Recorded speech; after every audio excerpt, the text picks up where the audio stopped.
Bonjour à tous. Le Cameroun, en pleine crise économique, vient de franchir la ligne rouge. Selon Mutation, les appels de fonds sur ressources extérieures sont gelés au moment où le Cameroun est en voie de dépasser le plafond de 596 milliards de francs CFA fixé dans le cadre du programme de redressement économique conclu avec le FMI. Pour le Messager, ces dépassements budgétaires illustrent une navigation à vue des gestionnaires de la fortune publique qui ont oublié les prescriptions du FMI. Comment le Cameroun s'est-il retrouvé en plein exercice budgétaire dans une situation inconfortable? Quelles sont les conséquences de ces gels des financements extérieurs? Entre dérive et austérité budgétaire, la synergie gouvernementale a encore volé en éclats cette semaine, affichant des divergences sur le choix d'une entreprise sollicitée pour la réalisation des travaux complémentaires d'une route qui va de l'entrée est de la ville de Douala au pont sur la Dibamba, au regard des coûts des travaux fixés à 46 milliards de francs CFA pour près de 9 km de route. Le journal Info Matin parle de scandale. Le Messager révèle comment le ministre des Marchés publics a défié l'ingénieur de l'État et le secrétaire général de la présidence de la République en bottant en touche la procédure de gré à gré pour confier ce projet à une entreprise chinoise qui, selon le ministre des Marchés publics, est disposée à exécuter les 10 travaux à un coût bien moins élevé que celui proposé par le ministère des Travaux publics. Qu'est-ce qui explique ces batailles pour le contrôle des marchés publics? Les procédures de passation des marchés publics, de suivi et d'exécution de ces marchés publics sont-elles des gages de la qualité des travaux réalisés sur le terrain? Au-delà de ces questions économiques, la situation sécuritaire des régions anglophones préoccupe le haut commandement de l'armée alors qu'il l'a rassuré sur les garanties de sécurité durant cette élection présidentielle. Dans les colonnes de Cameroun Tribune, un convoi du gouverneur de la région du Nord-Ouest a été attaqué. L'information a fait la une du journal Le Jour cette semaine. D'autres religieux, mais aussi des civils, continuent d'être des cibles dans cette escalade de violences meurtrières. Ces problématiques majeures de l'actualité constituent l'ossature de Droit de réponse.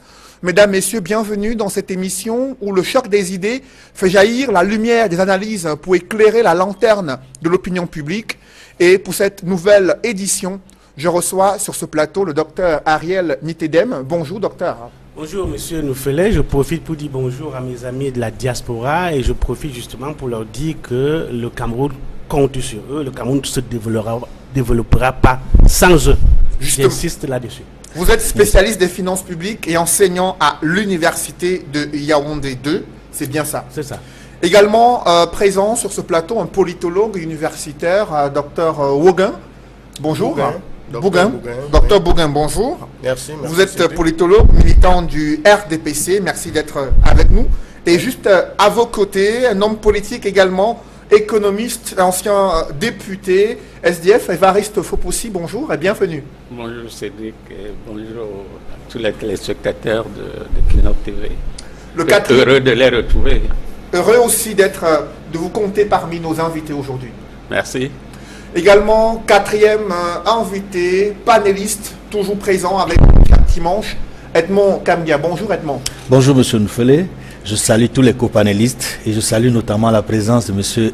Évariste Fopoussi, qu'on n'a pas revu depuis un bon moment. Vous êtes éditorialiste à La Nouvelle Expression et consultant sur le plateau de Droit de réponse. Première escale de cette émission concerne cette lettre du ministre des Finances qui annonce le gel des appels de fonds sur ressources extérieures après une sollicitation du ministre de l'économie. Je me tourne vers vous, docteur Ariel Nitedem, vous maîtrisez les finances publiques. De quoi il s'agit concrètement concernant ce gel des appels de fonds sur des financements extérieurs? C'est une procédure simple que le ministre utilise, le ministre des Finances, qui est garant de la discipline budgétaire, qu'il utilise très souvent pour ramener, n'est-ce pas, les autorités en charge de la gestion des finances publiques à l'ordre. Quand il y a, n'est-ce pas, des écarts de comportement sur l'autorisation budgétaire, l'autorisation parlementaire, à savoir qu'on a budgétisé 596 milliards pour les ressources extérieures, alors qu'on a déjà décaissé 404 milliards, Et il y a la demande pour décaissement de 294 milliards en cours, en attente d'exécution. Et quand cela sera exécuté, on sera à 698 milliards. Donc un dépassement de 102 milliards, ça fait 17% de dépassement, c'est énorme. Donc il appartenait au ministère des Finances, qui est garant, comme je l'ai dit, de la discipline budgétaire et partir de la qualité de la dépense publique, de signer, de siffler la fin, de donner le signal d'alerte, de geler d'ailleurs. En fait, ce n'est pas la seule procédure, ce n'est pas la seule fois qu'il utilise cette procédure de gel des dépenses. Les gels sont faits tout le temps quand il y a dépassement ou quand on veut rationaliser la gestion des finances publiques, sauf quand il les gèle, il ne publie pas. En réalité, ce n'était pas une lettre destinée au public, c'est destiné à son collaborateur du ministère de l'économie qui justement gère les financements des projets en provenance de l'extérieur. Et je dois dire que ce n'est pas les seuls financements qui viennent de l'extérieur. Rappelez-vous du rapport de la CAA sur la dette extérieure. Nous avons 4 000 milliards de cents. Cents, c'est solde encaissé, solde engagé, non décaissé. Vous comprendrez que 4 000 milliards qui ont été effectivement engagés, qui sont des ressources extérieures, des fonds provenant des ressources extérieures, ont été effectivement engagés et n'ont pas encore été décaissés. Justement, si on a pu décaisser à cette vitesse, c'est parce que les conditions les permettaient. Je dois vous citer un exemple très simple, concret. La route Ouesso-Saint-Mélima, qui a été budgétée depuis très longtemps, financée sur les fonds extérieurs. Les Congolais ont budgétisé le tronçon congolais, mais le tronçon congolais n'est pas budgétisé. Pourtant, les fonds ont été déjà cantonnés, les fonds ont été déjà engagés, mais ils ne sont pas décaissés aujourd'hui parce qu'il y a des procédures d'indemnisation qui bloquent. Et tant que les populations ne sont pas indemnisées, comme c'est des financements extérieurs, les bailleurs de fonds respectent leurs prévisions budgétaires. Ils sont très portés sur la discipline budgétaire. Justement. Tant que les conditions ne sont pas respectées, on ne décaisse pas. Or, au Cameroun, on a constaté qu'il y a des décaissements, on dépasse, et le ministre des Finances a arrêté avant qu'il ne soit trop tard. Parce que on en parlera, des dépassements aujourd'hui.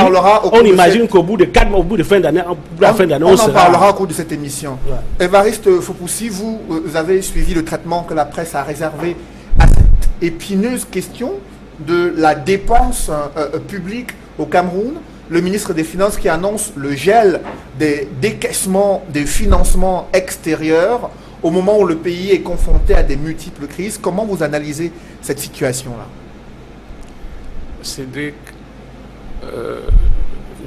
ce que dit notre ami le professeur Nitedem est exact. Tout le monde le sait, ou tous les spécialistes en la matière savent que la situation est celle-là. Mais on ne peut quand même pas s'empêcher de se poser quelques questions, pas uniquement comme homme politique, comme économiste qu'il est par exemple.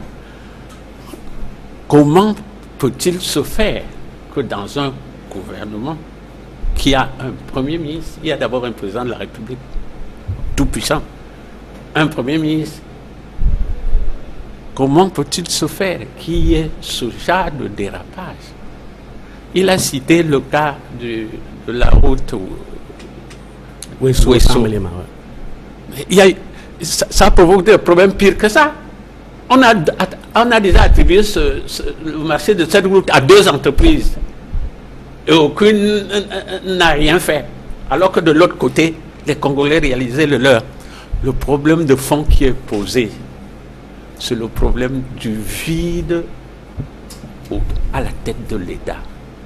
Il y a un président qui n'est jamais là. Il y a un Premier ministre qui ne sert à rien. Finalement, il n'y a personne pour examiner le tableau de bord du gouvernement. S'il y avait un tableau de bord et s'il était examiné en permanence pour éviter ce genre de choses, on n'aurait pas... C'est le FMI qui nous rappelle, c'est le FMI qui nous a réveillés. En réalité, le ministre a signé sa lettre, c'est parce qu'il avait le FMI, la main du FMI au cou. Donc c'est les gens de l'extérieur qui nous rappellent nos devoirs quotidiens, les devoirs régaliens et quotidiens d'un gouvernement. C'est dramatique et c'est grave. C'est extrêmement grave parce que à cette allure, on ne va nulle part. Il n'y a personne pour... Et plus grave, si vous avez lu cette lettre, on se demande si c'est un ministre qui écrit à son collègue ou si c'est le chef du gouvernement qui écrit à un de ses ministres pour le rappeler à l'autre. Parce que non seulement, il lui dit, fais attention, vous êtes en phase de dépasser le plafond de décaissement, il lui donne des instructions. Il dit que désormais, il faut qu'il demande à ses collaborateurs de veiller à ce que ces choses-là... C'est malheureux pour mon pays. Justement, on parlera de ces propos du ministre et nous sommes, des Finances. Non, c'est révélateur et c'est fondamental parce que nous sommes à la veille des choix cruciaux. Les Camerounais doivent comprendre que le simple fait d'être technicien ne suffit pas. Oui. On ne peut faire profiter de sa technicité que s'il y a quelqu'un qui donne des ordres, qui coordonne, qui dit où on va, qui fixe le cap. Il n'y a pas de cap, il n'y a pas de tableau de bord. C'est la voie de l'aventure que mon pays suit et c'est dommage. Justement, à ce sujet, Edmond Kamga, qu'est-ce qui a suscité tant d'intérêt pour la presse d'évoquer ces rapports, ces lettres confidentielles entre deux membres du gouvernement au sujet de la gestion des finances publiques? Pourquoi il y a eu tant d'intérêt de la presse sur ce sujet? Oui, parce qu'il faut toujours lire les choses dans leur contexte. Nous sommes dans un contexte sociopolitique crucial, non seulement parce qu'il y a la crise anglophone qui perdure depuis bientôt 2 ans, mais parce qu'il y a de grandes échéances à venir, l'élection présidentielle, mais aussi les grands chantiers.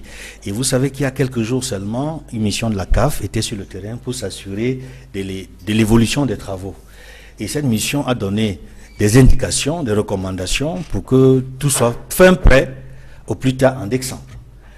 Et on ne l'oublie pas, nous sommes également dans un contexte économique et financier difficile depuis quelques mois, j'allais dire depuis un peu plus d'1 an, depuis que le FMI est de nouveau l'œil regardant, depuis que le Cameroun est dans la ligne de mire, dans le collimateur du FMI, supervise toutes les actions, toutes les opérations économiques et financières qui sont menées par le Cameroun, dont nous sommes astreints à une véritable discipline budgétaire.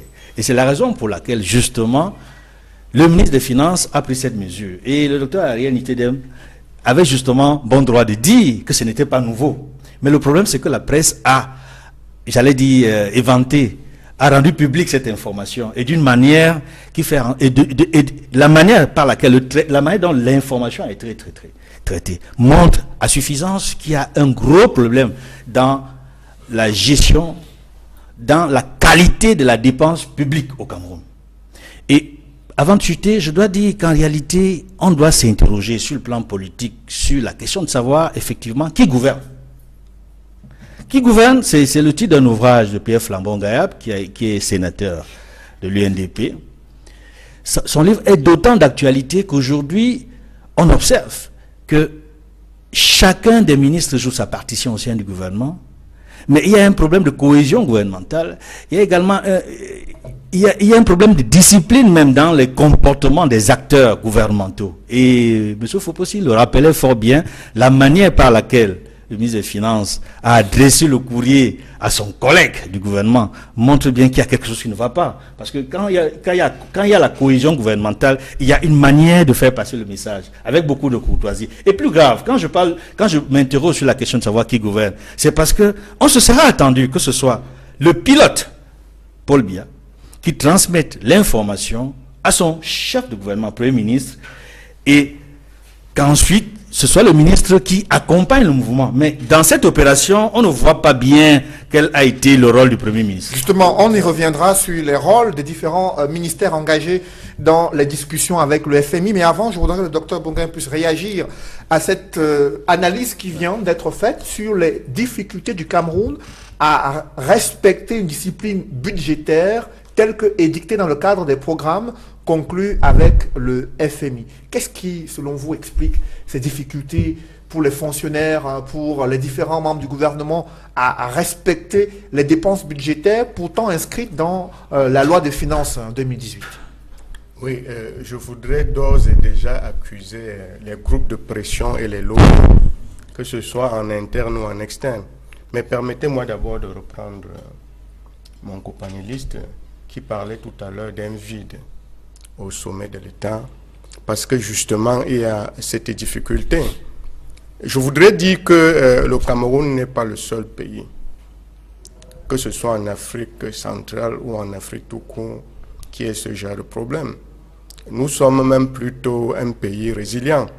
Permettez-moi de dire que la responsabilité est partagée entre le système, l'environnement intrasociétal et l'environnement extrasociétal.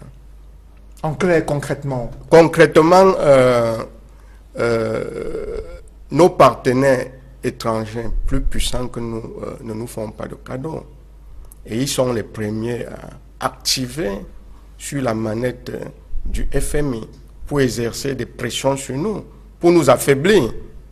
Ils ne nous font pas des cadeaux parce que au niveau de nos matières premières, ils ne les achètent pas à leur coût normal. C'est connu. Au niveau des conventions, je peux dire que ce sont des conventions commerciales qu'ils rédigent et qu'ils nous imposent.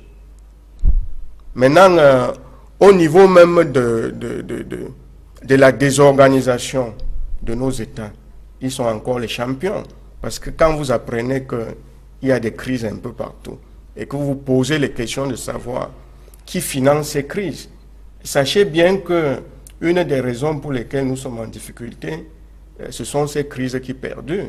Mais vous vous imaginez, comment est-ce que des organisations infra-étatiques peuvent réussir à concurrencer un État?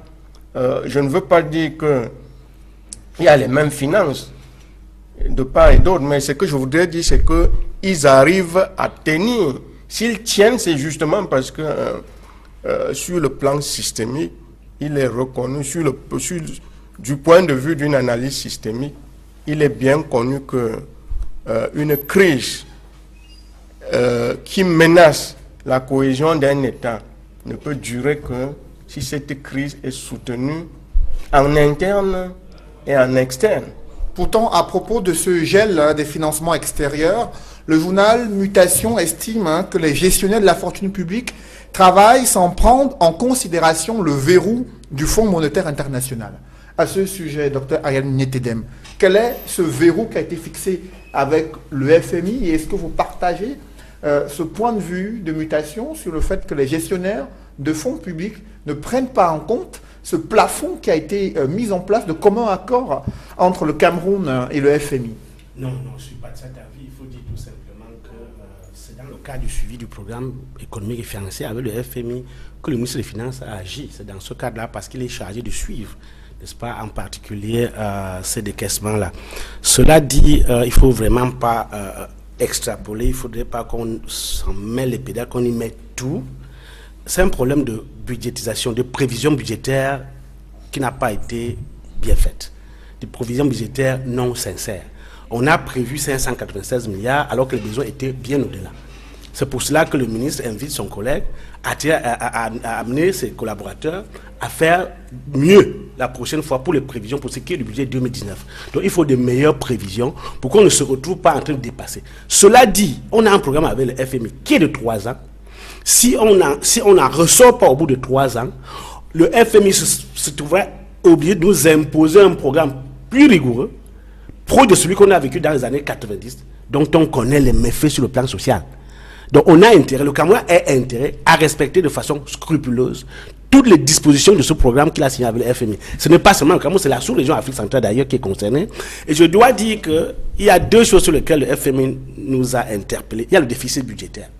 Le déficit budgétaire qu'il faudra réduire. On est en voie, on n'est pas encore là, mais on est en voie. Il y a le compte extérieur qui permet de financer les importations. Il s'était aménagé de façon drastique. Et il y a le déficit de la balance commerciale. Donc il est question, n'est-ce pas, d'amener une certaine culture, une culture du respect de l'autorisation budgétaire au Cameroun. C'est de ça qu'il s'agit, c'est la question du respect de l'autorisation parlementaire. Parce qu'un budget, c'est un acte d'autorisation. Et les crédits budgétaires n'engagent pas l'obligation de dépenser.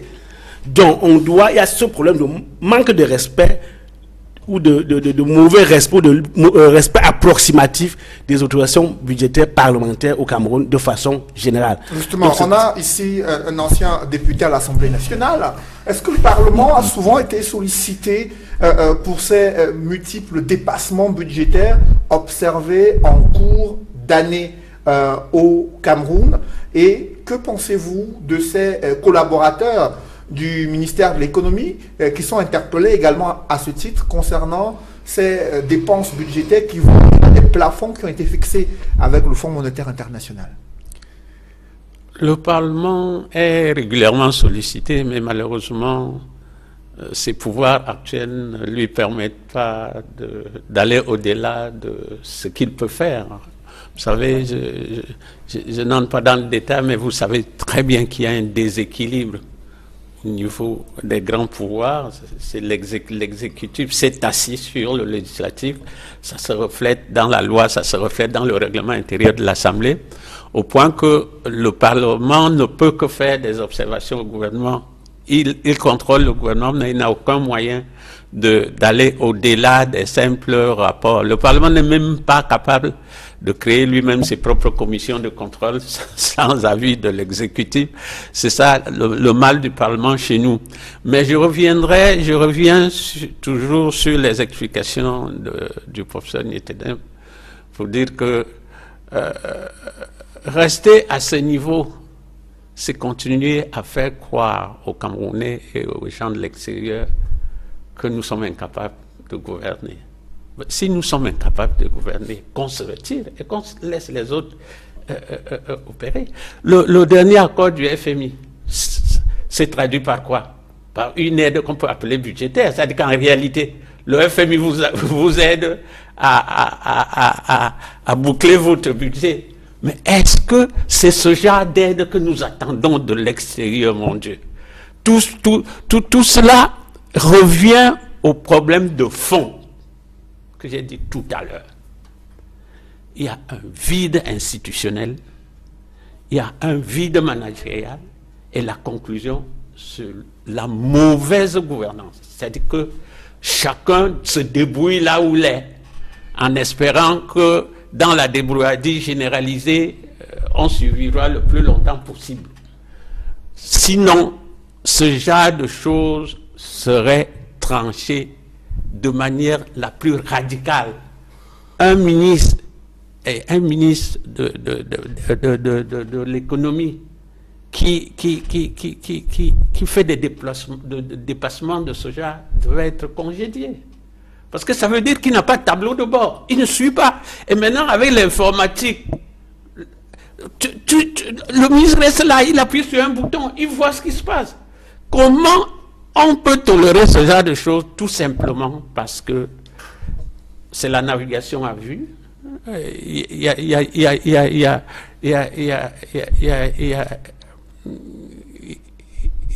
n'y a aucune prévision, il n'y a aucune coordination et comme disait Edmond tout à l'heure, on est à la veille des échéances cruciales et les Camerounais devraient désormais savoir que le vote au Cameroun, ce n'est plus pour rechercher des messies, mais c'est pour rechercher des programmes, pour rechercher des solutions à nos problèmes. Justement. Donc, le problème qui est posé est un problème fondamental et existentiel pour le Cameroun. C'est la gouvernance de ce pays qui est mauvaise. Justement, sur le Cameroun qui doit désormais solliciter le FMI pour débloquer des fonds au-delà de ce plafond qui a été fixé à 596 milliards de francs CFA. Edmond Kamgia, est-ce que cela signifie-t-il, selon vous, que les pouvoirs publics désormais doivent soumettre l'élaboration, l'application, l'exécution du budget au Fonds monétaire international avant toute décision préalable sur le terrain? En réalité, la réponse est dans la question. Nous constatons tous, au regard de la situation réelle sur le terrain, au regard des insuffisances dans l'action des acteurs gouvernementaux, que aujourd'hui, plus que jamais, nous donnons raison au FMI qu'il faut bien que le FMI s'occupe de la gestion de nos finances publiques. Il faut bien que le FMI s'occupe de la manière dont nous gérons notre économie. Mais c'est absolument grave. La réponse est oui. La réponse est oui. On aura beau faire des supputations, mais on va arriver à cette réponse-là. La réponse est affirmative, monsieur Noufele. Et j'ai dit c'est extrêmement grave parce que nous aurions pu faire autrement. Montrer au FMI que nous avons la volonté de sortir de cet engrenage dans lequel nous nous sommes mis nous-mêmes. Malheureusement, plus le temps passe, plus nous évoluons dans le cercle dans lequel le FMI nous a restreints, mais nous leur montrons que nous sommes incapables par nous-mêmes d'honorer les engagements que nous avons, que nous sommes censés respecter. Et c'est pour cela que je pense que... Je dois dire, on ne peut pas accepter ça comme ça. On ne peut pas dire que le Cameroun doit désormais soumettre son budget au FMI. Mais puisque le ministre, il est obligé. Le ministre de l'économie, le ministre des Finances. C'est le FMI qui a attiré l'attention du ministre des Finances sur ce dérapage. C'est le FMI. Bien sûr. Mais alors, le budget, il y a des institutions sur place qui préparent le budget. Il y a des institutions qui contrôlent l'exécution du budget. Et je dois dire que le Parlement a d'ailleurs des rapporteurs spéciaux qui sont supposés contrôler l'exécution du budget sur place et sur pièce pendant l'exécution. Ils sont 19. Tous les 19 membres de la commission des finances et du budget de l'Assemblée sont des rapporteurs spéciaux. Ils ont le pouvoir, c'est eux qui ont adopté cette loi, ils ont le pouvoir de contrôler l'exécution du budget à tout moment. Et je dois vous dire, pour cette question, je vous renvoie à la Chambre des comptes. Et j'invite les journalistes camerounais à se rapprocher de la Chambre des comptes pour comprendre l'exécution du budget au Cameroun et la notion de dépassement dont on parle. Justement, c'est une institution qui juge les comptes. Docteur Ariel Nitedem, dans la correspondance du ministre des Finances adressée au ministre de l'Économie, il suggère au nouveau ministre de l'Économie de discuter avec le Fonds monétaire international pour voir comment le Cameroun pourrait procéder au dépassement du plafond fixé. Oui, de ce dépassement de cette année. Est-ce que cela suppose que c'est désormais le FMI qui autorise le Cameroun à aller au-delà pour permettre aux Camerounais de qui regardent véritablement concrètement? Et c'est le ministre des Finances qui suggère à son collègue. Oui, il faut que ce soit clair. Le budget du Cameroun a plusieurs sources de financement. Il y a le financement propre de nos impôts. Et il y a le financement qui vient des bailleurs de fonds, de ce qu'on appelle partenaires techniques et financiers. C'est de ça qu'il s'agit. C'est ce financement qui est de 596 milliards. Or, nous avons un budget de plus de 4 000 milliards. Donc, ce n'est pas le seul budget du Cameroun, ce n'est pas la seule source de financement du budget du Cameroun. Ça, en réalité, le ministère des Finances, ce qu'il dit, c'est de demander au ministère de l'Économie de négocier avec le FMI pour négocier le plafond de cette source de financement, cette source, celle-ci. Pour cette année, pour les 4 derniers mois qui restent pour l'année 2018. C'est tout. Ce n'est pas pour tout le budget du Cameroun. Et ce n'est pas pour tous les sources de financement. Et je peux vous rappeler qu'il y a d'autres sources de financement. En dehors des fonds propres de l'État, en dehors des ressources extérieures, il y a, n'est-ce pas, d'autres sources de financement comme les partenariats publics-privés, comme les appels à l'épargne publique à travers les emprunts obligataires. Il y a d'autres sources de financement. Justement. Ce n'est pas les seules sources. Donc si le FMI, qui manifestement ne va pas marquer son accord pour qu'on élève ce plafond parce qu'il tient à la discipline budgétaire, cela ne va pas pour autant asphyxier le pays à ce point. Cela va certainement impacter on va parler des conséquences tout à l'heure. Avant que vous n'y arriviez, docteur Bougain, sur cette difficulté que rencontre le Cameroun concernant l'exécution de son budget et sa volonté de solliciter davantage de financement extérieur pour répondre aux préoccupations infrastructurelles, économiques et sociales.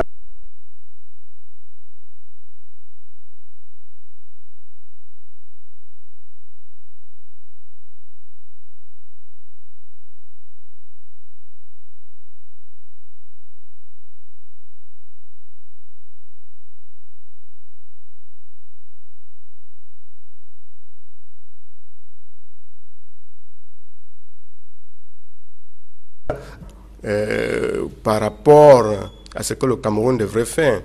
Et je suis d'autant plus d'accord avec le docteur Nitedem qu'effectivement, on peut bien se passer de ce plafond à relever du FMI si nous pouvons un temps soit peu nous discipliner sérieusement.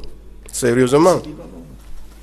Bon, et pour en venir à votre question, M. Sédik Noufelin, je voudrais reconnaître que nous avons dans notre pays un problème de désordre budgétaire, si nous pouvons l'appeler ainsi.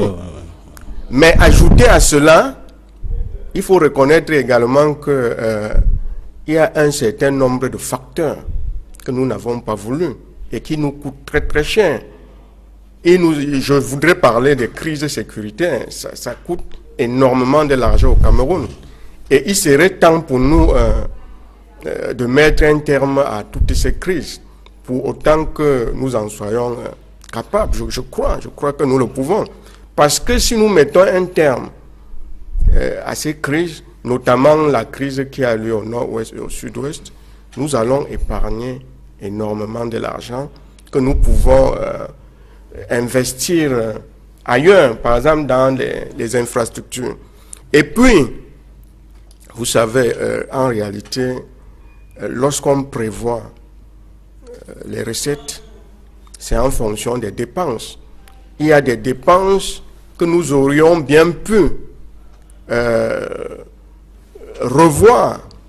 Nous pouvons bien revoir certaines dépenses, mais nous pouvons aussi renvoyer un certain nombre de travaux à une date ultérieure pour ne pas s'asphyxier, pour d'abord donner la possibilité à notre économie de faire des bons avant de revenir en arrière, envisager ces dépenses qui sont excessivement lourdes. Justement, les financements extérieurs concernent de nombreux projets structurants en cours de réalisation au Cameroun. Et à ce sujet, Dr Ariel Mutedem, vous avez évoqué le plafond qui...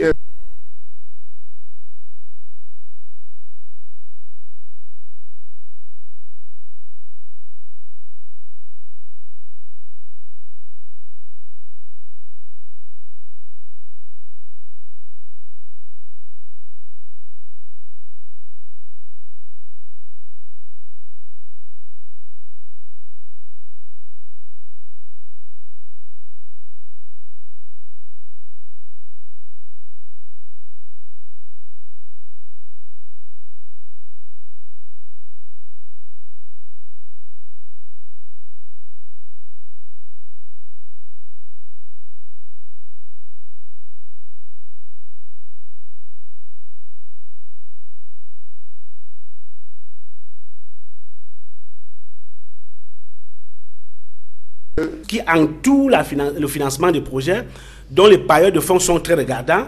Par exemple, ils veulent s'assurer qu'il y ait des études d'impact environnementaux avant que les projets soient engagés et que tout soit mis en place pour réduire les impacts environnementaux, que les populations soient indemnisées, et ainsi de suite. Donc, tous ces 4 000 milliards qui sont bloqués, qui sont déjà engagés, sur lesquels l'État camerounais paye déjà des intérêts qui ne sont pas utilisés, pourront être, n'est-ce pas, on pourrait lever les contraintes sur ces fonds pour pouvoir permettre de les libérer pour que leur décaissement permette de financer les projets d'investissement public. Ça, c'est une voie.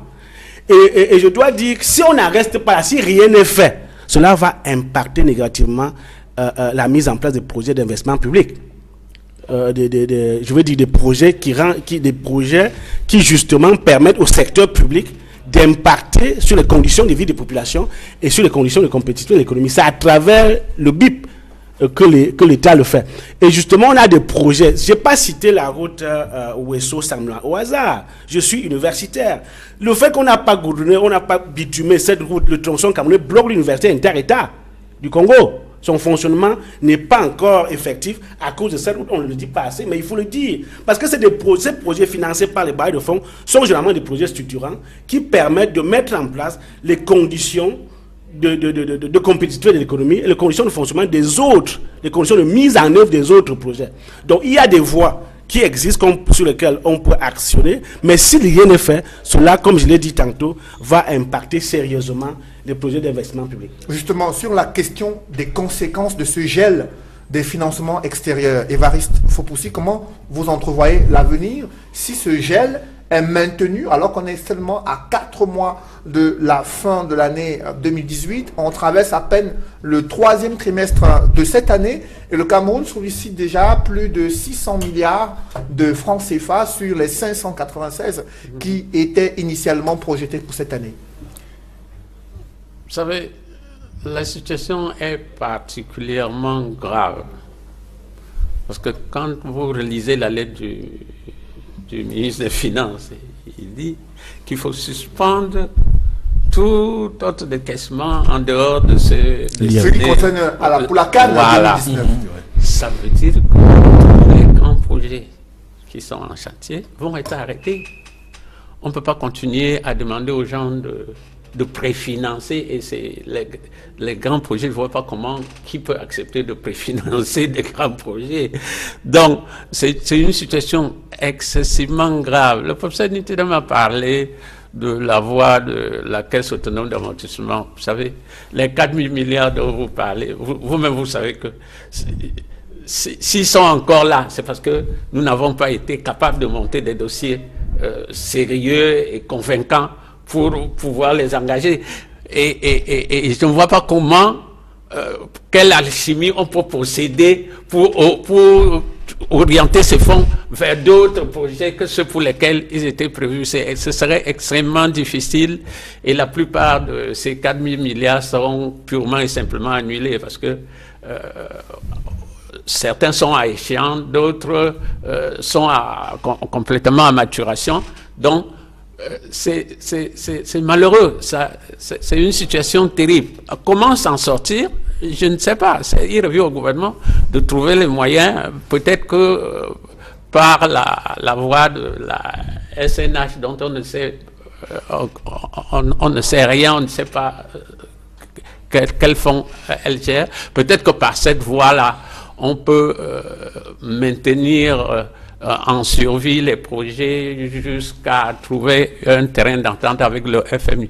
Mais je dis que, encore une fois, c'est la gouvernance du pays qui est remise en cause. Et les choix fondamentaux que les Camerounais vont faire vont être basés sur ce genre de situations qui sont révélateurs d'un état plus grave concernant notre pays.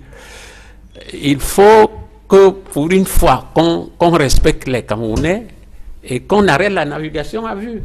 Qu'on ait le courage de présenter des projets, qu'on ait le courage de fixer le cap. Non, fixer le cap, il n'y a pas de cap. S'il y avait le cap, si on avait fixé un cap, on n'en serait pas là-bas. S'il y avait un tableau de bord, on n'en serait pas là.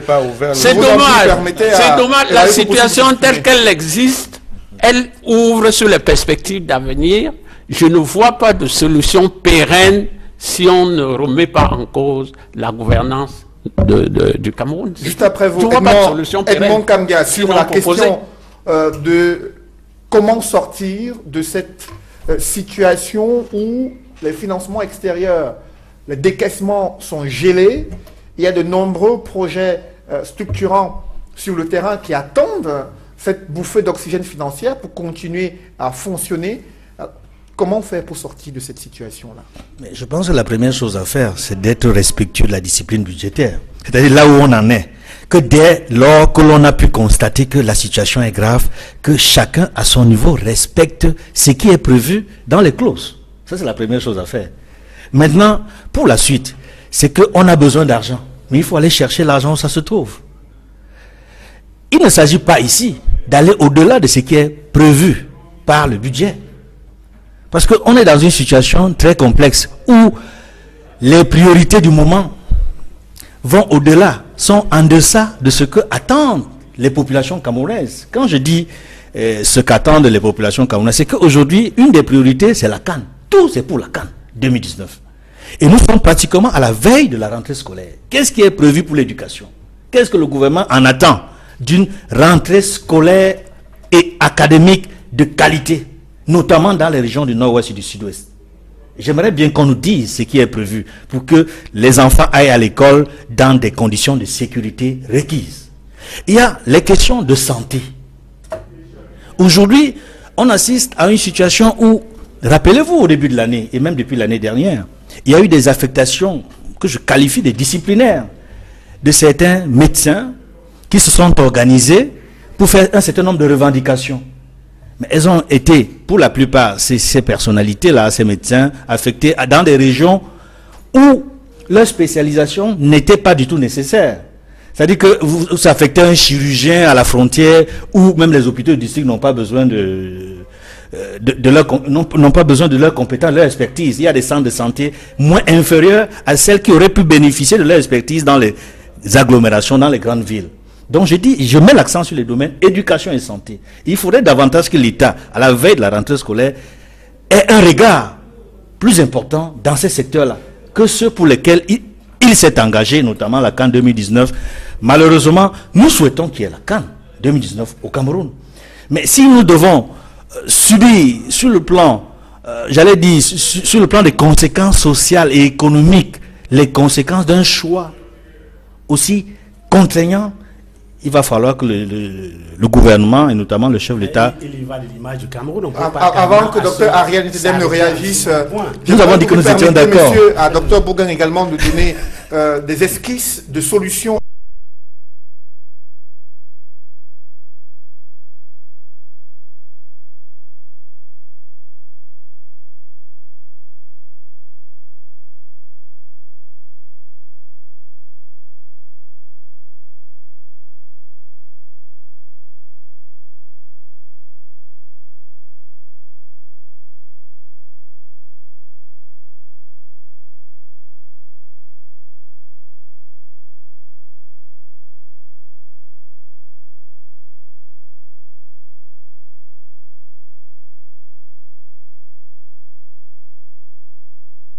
Une balance commerciale qui est déficitaire. Si notre balance commerciale est déficitaire, les Camerounais ont une seule chose à faire, ce qu'on fait partout dans le monde entier, c'est de pratiquer ce qu'on appelle le patriotisme économique. Et le patriotisme économique signifie que chacun doit consommer d'abord camerounais. Chacun. Et si chacun consomme d'abord camerounais, la balance commerciale ne sera pas déficitaire. Moi, je crois, si chaque individu, si chaque organisation, si chaque administration se borne à consommer d'abord camerounais, nous allons améliorer considérablement notre balance commerciale. Tant que, sous le coup des pressions, nous allons aller acheter des choses de mauvaise qualité à des prix exorbitants, alors que chez nous, on en a mieux et à moindre coût, parce que nous subissons des pressions, nous nous en sortirons jamais. Nous allons continuer à subir le diktat du néocolonialisme ainsi. Bon, permettez-moi de dire également que nous devons régler le problème de l'incivisme fiscal qui existe chez nous. Nous devons régler le problème de corruption, de détournement. Parce que quand on parle du désordre budgétaire, en réalité, si vous allez dedans, vous allez trouver quelqu'un qui sait bien ce qu'il faut faire et qui ne le fait pas parce que c'est pour lui une poche de détournement des deniers publics. Nous avons ce problème qui est récurrent et qui est sérieux. Et vous savez que l'administration, le gouvernement camerounais, si vous le voulez, combat cela avec la plus grande énergie. Mais les Camerounais sont décidés à mettre les bâtons dans les roues de leur propre gouvernement en continuant dans cette mauvaise voie. Parce que si nous sommes tous sérieux, chacun en ce qui le concerne, on parle de discipline. C'est vrai pour ce qui est du gouvernement. Mais il faut aussi une discipline pour ce qui est de chaque individu. Fonctionnaire, je veux dire préposé de l'État, et même les administrés, chacun à son niveau devrait se discipliner. Justement, parlons de ce gouvernement dont la synergie a encore volé en éclats, affichant des divergences, le choix d'une entreprise sollicitée pour la réalisation des travaux complémentaires sur 9 km de route qui va de l'entrée est de la ville de Douala jusqu'au pont sur la Dibamba, au regard du coût évalué à 45 milliards de francs CFA. Le journal Info Matin cette semaine parle d'un scandale au ministère des Travaux publics Le Messager a souligné cette bataille entre le ministre des Travaux publics, le ministre des Marchés publics et le secrétaire général à la présidence de la République en fonction des procédures gré à gré et des appels à candidature pour les entreprises qui peuvent réaliser ce projet à moindre coût. Alors, sur cette bataille dont vous avez pu lire les différents tenants et aboutissants dans la presse cette semaine, Dr Ariel Migné-Tedem, qu'est-ce qui fait problème concrètement sur cette gestion des marchés publics au Cameroun au regard de cette affaire concernant les 9 km de route? Oui, il s'agit d'un problème de compétence. Ici, la compétence sur les marchés de gré à gré revient à l'autorité des marchés publics, l'autorité supérieure des marchés publics, qui a été jusqu'en 2011 dévolue au Premier ministère. Jusqu'en 2011, c'est le Premier ministre qui est l'autorité supérieure des marchés publics, donc qui peut autoriser les gré à gré.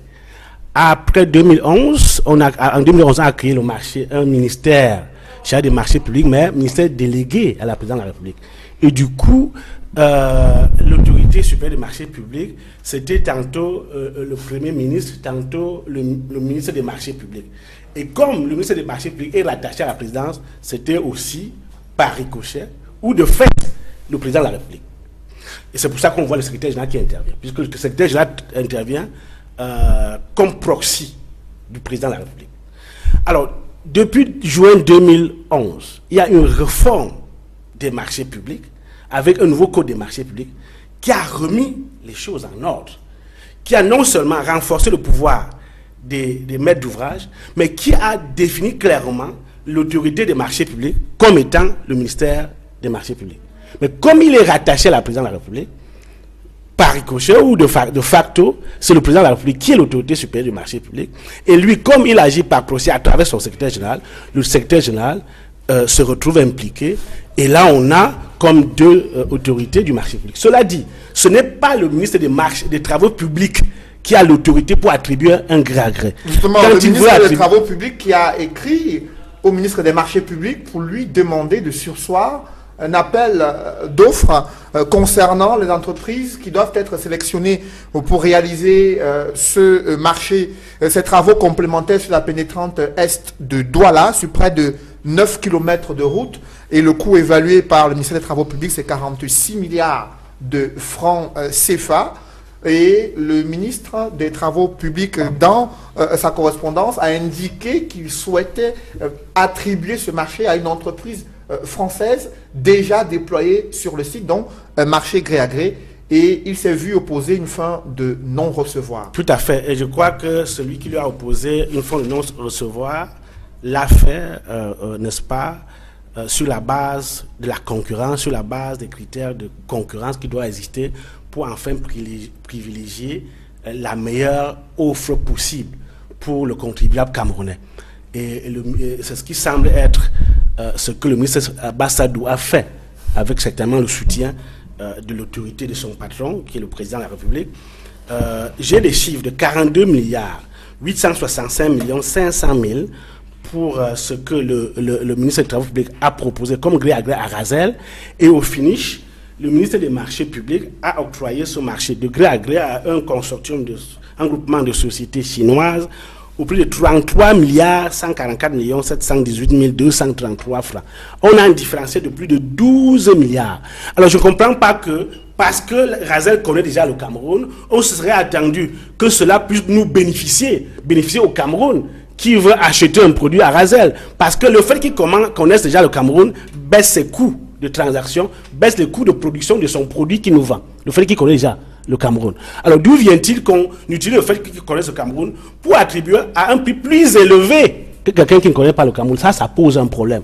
Parce qu'au finish, on doit tenir compte, n'est-ce pas, de la meilleure solution, je veux dire, du rapport qualité-prix. C'est important de tenir.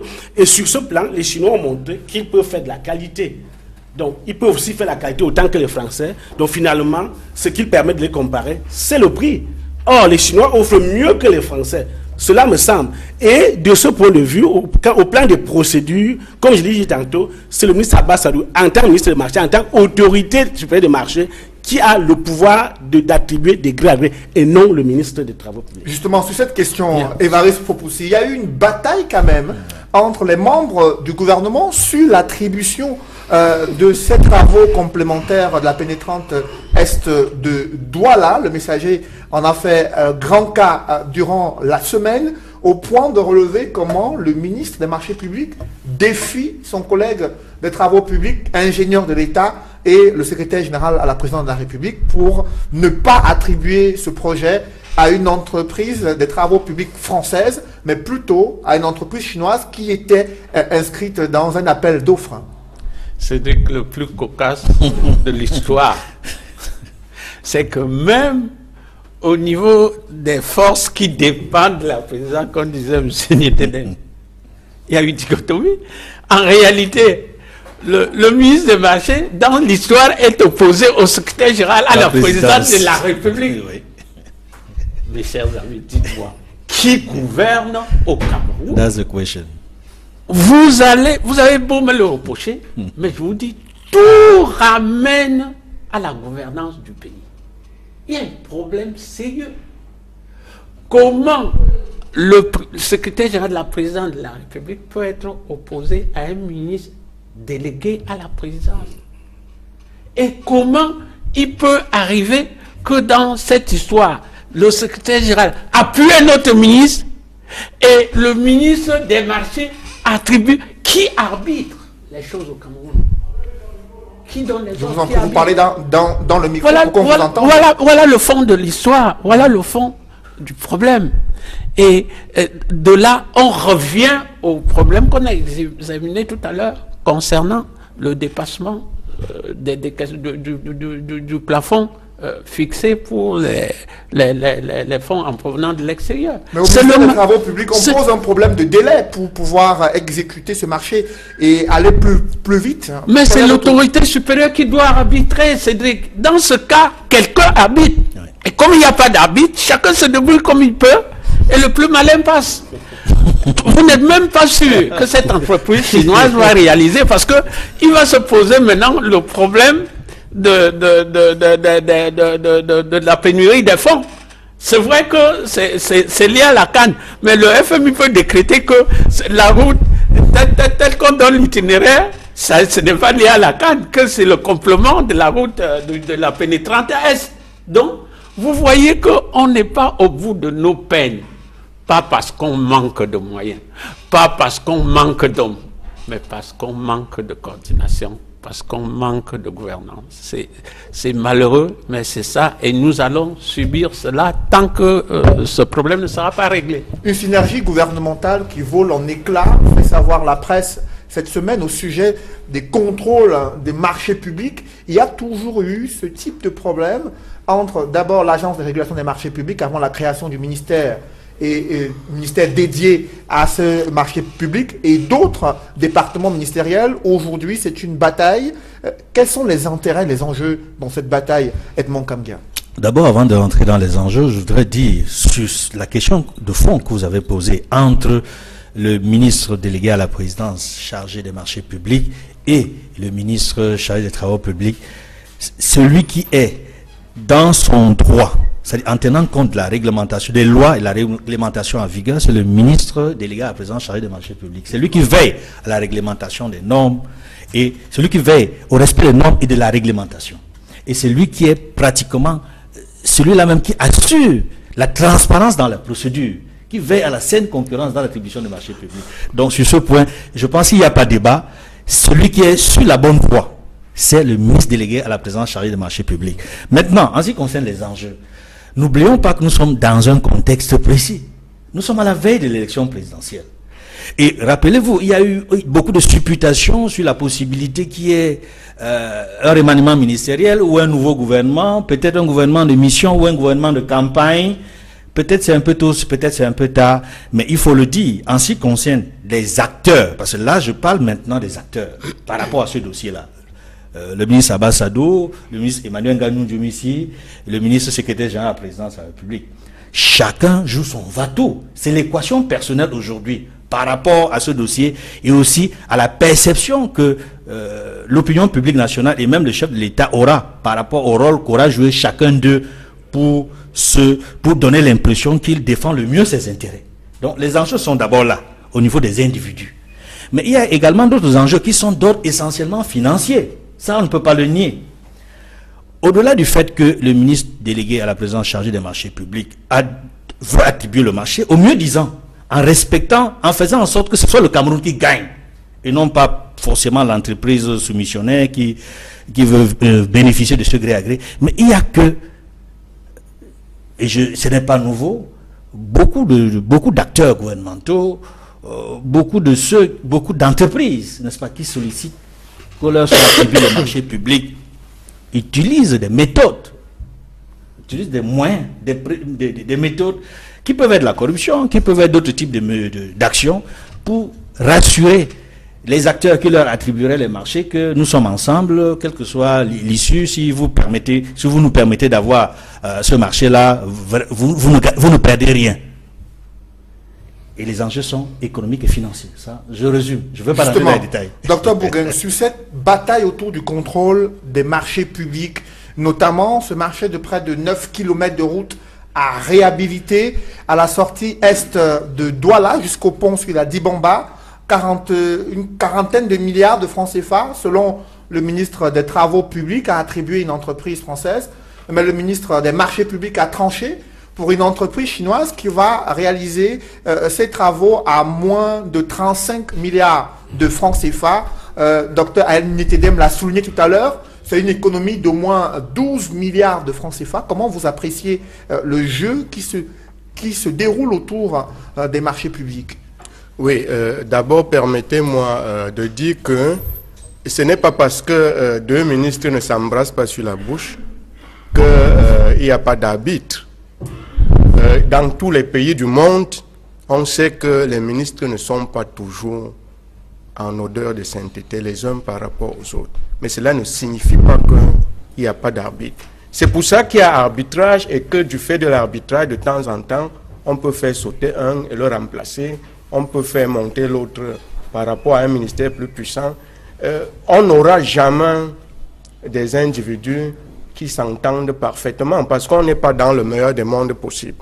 Bon, ayant dit cela, moi, ce qui me chagrine, ce qui me choque dans cette histoire, c'est qu'on parle d'entreprises chinoises, d'entreprises françaises, mais on ignore qu'il y a des entreprises camerounaises qui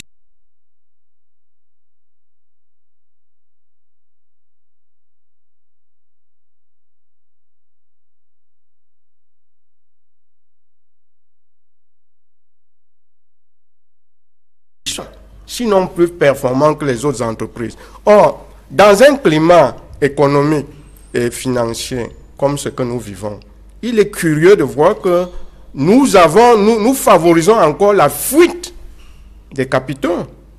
Une entreprise étrangère qui gagne un marché, quarantaine de milliards, trentaine, dites-vous que l'entreprise camerounaise allait réaliser les mêmes travaux peut-être à une dizaine. Et cet argent devait rester au Cameroun. Mais du fait des pressions dont a parlé Edmond Kamga tout à l'heure, du fait des lobbies et des pressions qui vont parfois jusqu'à hypothéquer la sécurité du pays. C'est-à-dire que les gens... Bon, alors si nous avons ce genre de pression et que nous sommes obligés de passer les marchés, ou alors si c'est du fait de la corruption, nous n'avons qu'à nous en prendre à nous-mêmes. Parce que déjà, si nous pouvons attribuer les marchés aux Camerounais, quitte à ce que les Camerounais recrutent la main-d'œuvre, même à l'extérieur, ou l'expertise à l'extérieur, nous allons beaucoup économiser. Justement, j'aimerais qu'on revienne sur cette question de la procédure de passation des marchés publics au Cameroun, entre les procédures gré à gré et celles où des différents prestataires peuvent proposer leur offre. Mais sur le terrain, surtout dans les travaux publics, Dr Ayal Ntedem, il y a plusieurs fois des plaintes de la part de ce ministère ingénieur de l'État qui a dressé une liste noire des entreprises prestataires qui n'ont pas réussi à réaliser les travaux d'entretien routier. Pourtant, ces entreprises ont gagné, justement, au bout des appels d'offres, ont soumissionné et ont été sélectionnées pour réaliser ces projets-là. Qu'est-ce qui fait problème concrètement? Oui, disons, ce qui fait problème, c'est ce qui a été à l'origine de la réforme des marchés publics dont j'ai parlé tout à l'heure, qui a abouti avec la loi portant un nouveau code des marchés publics en juin dernier, à savoir que c'est le ministère des marchés publics qui était en charge de la passation de tous les marchés. Oui. Et ça a constitué un goulot d'étranglement. On a vu les faiblesses de ce système, qui existait jusqu'en 2004 d'ailleurs, et qui a été changé en 2011. Je veux dire qui existait depuis le code de 2004, qui a été changé en 2011. Avec qui existait depuis le code de 2004, qui a été changé en 2011. Avec l'avènement du ministère des marchés publics, on a vu ses limites. C'est juste, on avait beaucoup de problèmes en matière de passation et d'exécution de marché. Les marchés étaient passés aux sociétés qui n'avaient pas toujours de capacités requises pour exécuter ces marchés, ni de capacités financières, ni de capacités techniques pour exécuter ce marché, parce qu'il y avait beaucoup de corruption. Et d'ailleurs, il y a une étude de l'INS qui montre que 20% du budget du Cameroun, du budget d'investissement public, est siphonné dans le processus d'attribution de la commande publique. C'est documenté. Alors, ce que je voudrais dire, c'est que le nouveau code des marchés publics attribue une fois de plus le pouvoir, remet le pouvoir aux ordinateurs principaux qui sont en même temps les maîtres d'ouvrage. Ils sont maintenant habilités à passer les marchés dans le cadre de leur ministère ou de leur société d'État.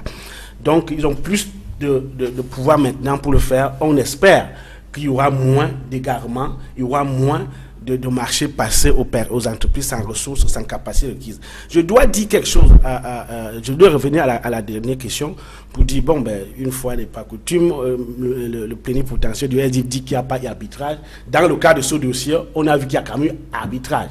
Mais on regrette que ce soit les chefs d'État qui soient amenés à arbitrer, alors qu'ils ne devraient pas, normalement, au regard des attributions des uns et des autres, ils ne devraient pas être obligés à s'y mixer ou bien à s'impliquer personnellement pour que la bonne décision soit prise.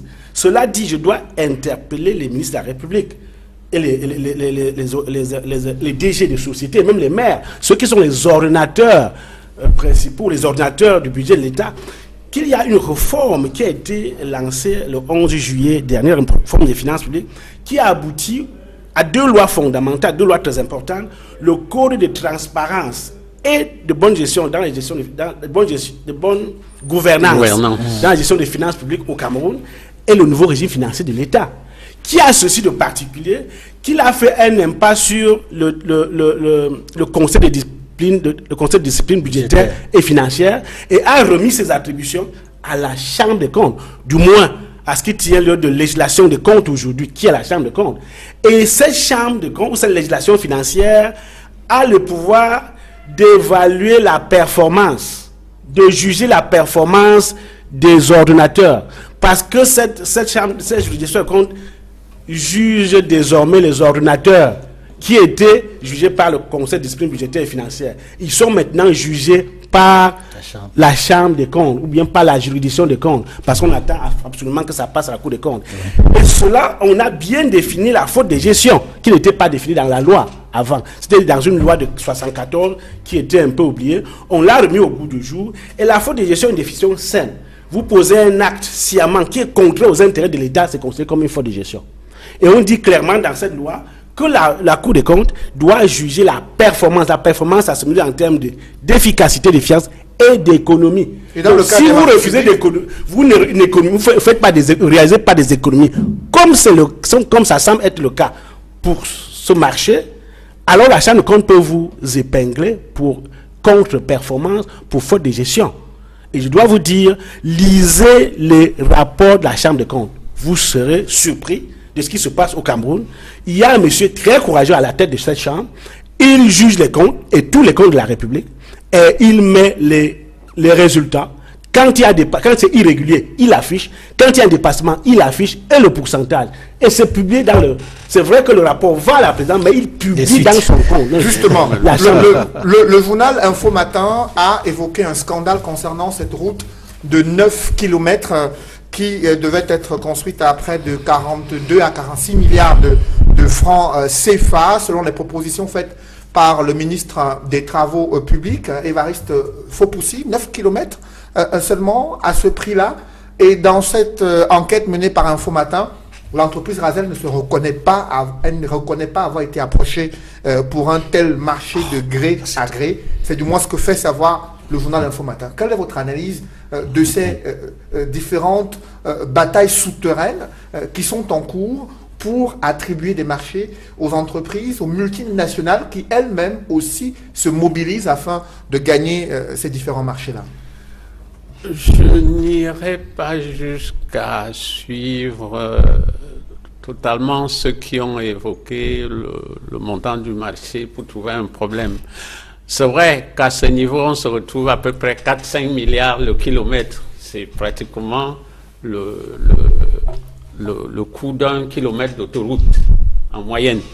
Bon, mais comme on n'a pas le dossier technique, on ne sait pas quel genre de route on devait construire. Peut-être que ça devait être l'équivalent d'une autoroute, c'est possible. Donc, c'est moi, je reviens, pour une fois, je suis d'accord avec mon panéliste de droite, pour poser un petit problème fondamental, celui du manque de confiance vis-à-vis de nous-mêmes. Ouais. Honnêtement, il a soulevé un problème sérieux. Ouais. Il y a déjà des entreprises camerounaises qui peuvent nous aider à nous sortir de pareilles situations, surtout lorsqu'on a des problèmes de gros sous. Ouais. Et ces entreprises-là, certaines ont déjà été utilisées. On a déjà fait appel à certaines pour pallier aux défaillances des entreprises étrangères dans d'autres marchés, l'entretien de routes et les marchés de la canne. Là. Ouais. Alors, pourquoi lorsqu'il y a une situation comme celle-là, on ne pense pas à ces entreprises camerounaises? C'est dommageable parce que c'est une voie de sortie, même pour les décaissements de l'extérieur. Le gros problème des décaissements de l'extérieur, ça aurait été une solution. Recourir aux entreprises camerounaises nous aurait permis, par exemple, de recouvrir à notre secteur bancaire local. C'est vrai que, suivant un dernier rapport, il y a plus de 25 banques chez nous qui ne vont pas bien. Mais ça ne fait rien. Il y a quand même quelques-unes qui sont déjà venues au secours de l'État dans des situations difficiles. Donc je dis que on aurait pu, en regardant vers nos propres capacités, trouver peut-être pas une issue totale de sortie, mais un palliatif en attendant de poser le grand problème central de la prévision et de la gouvernance et du suivi chez nous. Oui, donc, je dis que, entre autres solutions, on aurait dû nous retourner vers nous-mêmes et on aurait trouvé des gens valables sur place, et il y en a. Malheureusement, on préfère donner aux Français, peut-être parce qu'on escompte quelque chose. N'oubliez pas, je vous ai dit tout à l'heure que ce dossier n'est pas clos. C'est pas sûr que les Chinois réaliseront. Rappelez-vous ce qui s'est passé au port de Kribi.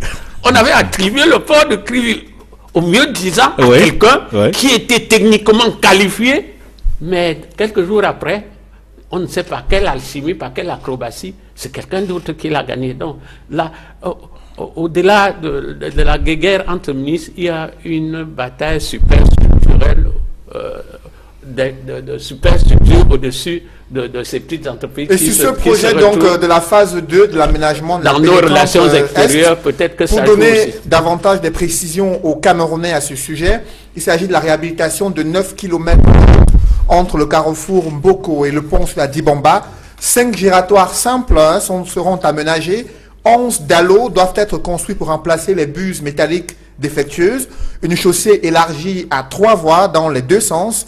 Des passages inférieurs, également des passerelles piétonnes, également prévues sur ces 9 km de route à l'entrée est de la ville de Douala. Et Edmond Kambia, vous avez suivi tout à l'heure le député Fopoussi qui a souligné ces batailles qui peuvent encore être menées, car pour lui, rien n'est encore joué malgré le fait que le ministre des Marchés publics a rendu public justement le nom de l'entreprise chinoise qui doit réaliser ces travaux. Il y a eu dans le passé des scénarios similaires où en fin de compte, c'est une autre structure qui a été parachutée et qui s'est retrouvée sur le terrain en train de réaliser les travaux. Je pense que à partir du moment où le ministre des Travaux, le ministre délégué à la présidence chargée des marchés publics a déjà pris une décision et que le gouvernement l'a entériné, c'est-à-dire attribuer ce marché à une société chinoise, il serait difficile de faire marche arrière, comme on l'a vu dans d'autres occasions, dans d'autres situations. Pourquoi? Simplement parce que la coopération sino-camerounaise est l'une des meilleures en ce moment. Il ne faut pas donner l'impression aux Chinois que il suffit, j'allais dire, d'une pression venant d'un pays que je ne vais pas citer ici, pour que du jour au lendemain, vous nous retiriez un marché pour lequel nous nous sommes battus et pour lequel c'est plutôt le Cameroun qui gagne en termes de comparaison. De comparaison. Donc, ce serait embarrassant, à moins que, comme l'a dit M. Fopossi, que finalement, ce soit les entreprises camerounaises qui aient la possibilité de réaliser ce travail. Là, c'est totalement différent. Là, il n'y a plus de bataille entre sociétés appartenant originaires des pays étrangers, entre multinationales. Si c'est le Cameroun, si c'est des entreprises camerounaises, c'est totalement différent.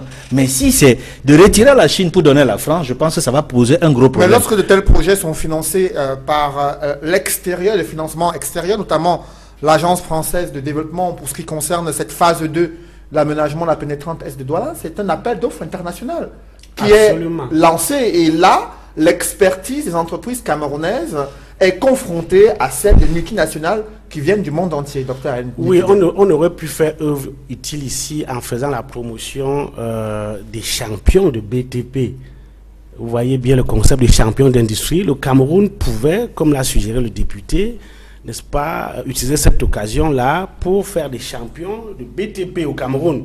C'est-à-dire soutenir des entreprises camerounaises, leur demander de se mettre en groupe, puisque c'est un gré à gré. Ah, oui. Quand c'est dans le cas du gré à gré, c'est le gouvernement qui décide d'attribuer à qui il veut bien. Sur la base des études, bien entendu. Il n'y a pas la procédure de passation n'est plus concurrentielle comme c'est dans les autres cas. Ça, il faut le comprendre aussi, cette notion de gré à gré. La notion de gré à gré, c'est que je décide de vous attribuer le marché. Il n'y a pas de concurrence. Ça, il faut le dire. Donc, le Cameroun pouvait bien utiliser cette occasion pour faire la promotion des champions dans ce secteur. Et on en a besoin. Nous en avons besoin parce que si on crée des champions dans ce secteur, s'il y a des Camerounais, des entreprises camerounaises qui peuvent se mettre ensemble et réaliser ce genre d'infrastructure, on comprend bien que non seulement ça va contribuer à résorber le chômage, ils vont recruter davantage, et ils pourront faire valoir leur expertise dans la sous-région. Oui. Toute la sous-région a besoin des routes. Aujourd'hui, je reviens d'ailleurs du Gabon, où nous travaillons sur l'audit de la révision des textes, la CEAC. Parce que la CEAC a été définie ou bien été arrêtée comme l'Union africaine comme étant la CEAC pilier de l'Afrique centrale. Parmi les 8 seraient piliers de l'Afrique. Donc la CEAC est appelée à prendre la place de la CEMAC, s'il faut dire ça en ces termes.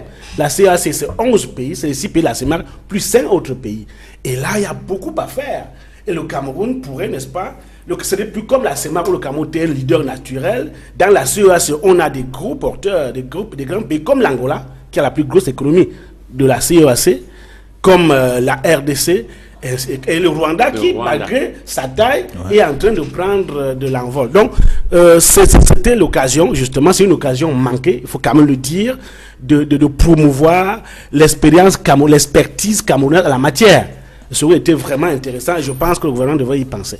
Au-delà de ces questions économiques, il y a la situation sécuritaire qui préoccupe le haut commandement de l'armée.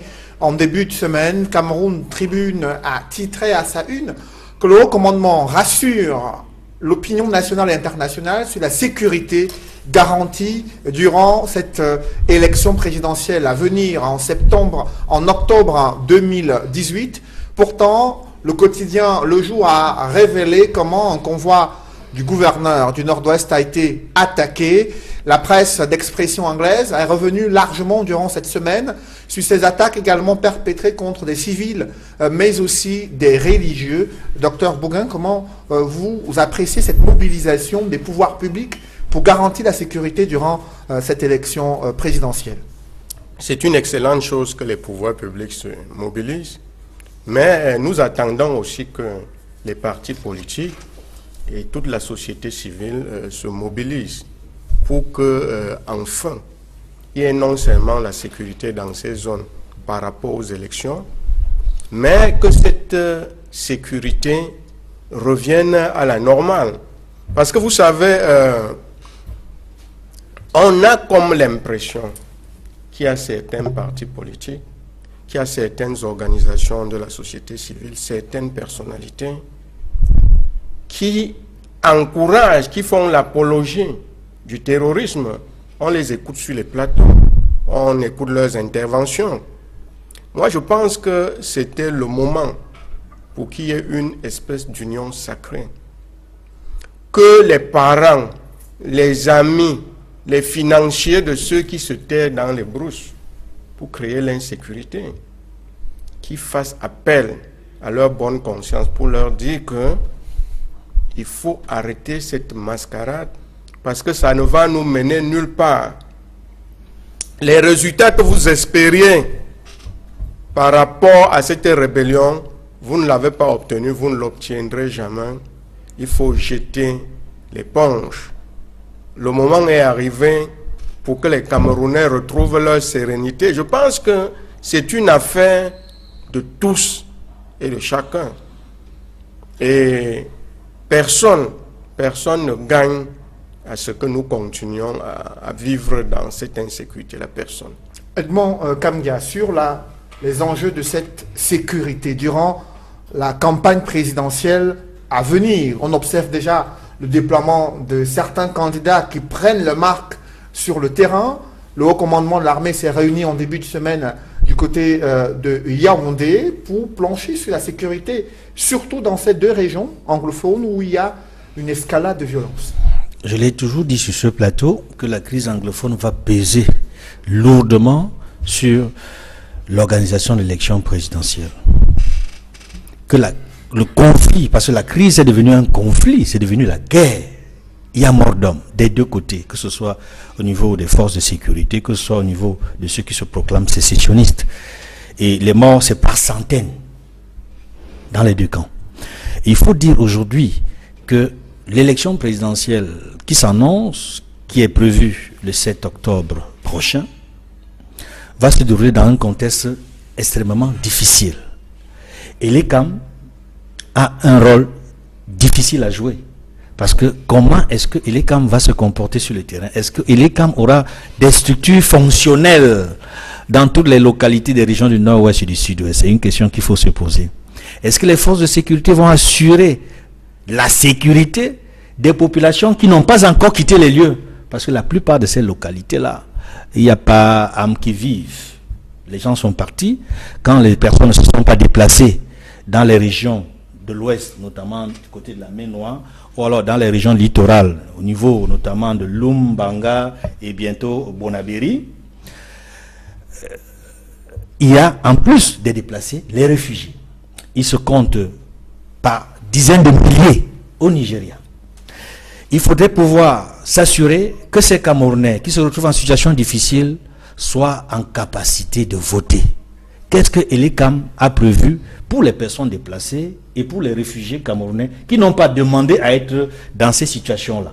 Donc, au-delà de la question sécuritaire dans les régions pour laquelle il faut apporter au niveau du gouvernement, au niveau de l'État, toutes les conditions réunies pour que les choses se passent comme il se devrait, parce que il est clair que ce ne sera pas une situation normale.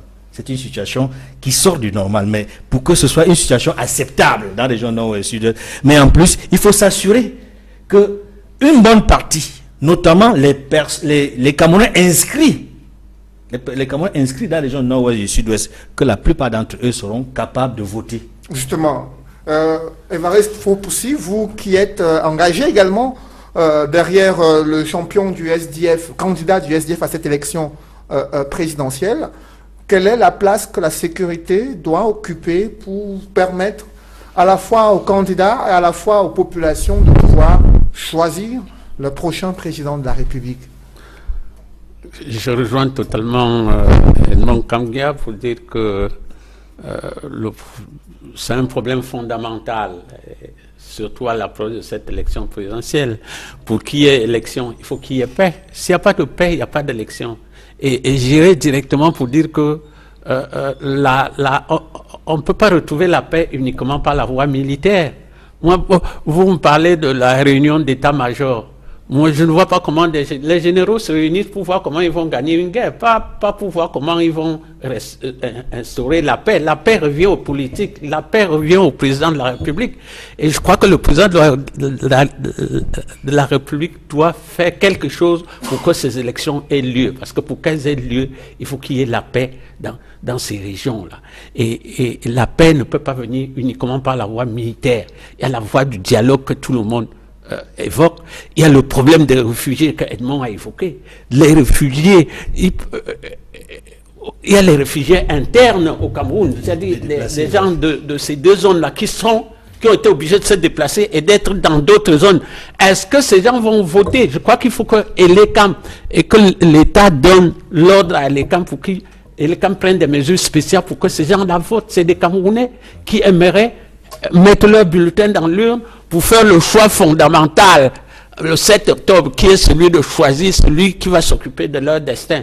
Donc c'est fondamental, il nous faut la paix. La paix ne peut pas être obtenue uniquement par l'armée, il nous faut le côté social, et le côté social c'est le sort des réfugiés, c'est le sort des jeunes. La rentrée arrive, comme l'a dit Edmond tout à l'heure, est-ce qu'il y aura rentrée? Tout ça c'est lié, et je crois qu'à ce niveau, la personne la plus indiquée et que tous les Camerounais doivent interpeller, c'est le président de la République. C'est lui qui doit intervenir pour garantir des élections libres et transparentes le 7 octobre. Et que les Camerounais, ce jour-là, aillent dans l'urne voter un programme qu'on leur propose.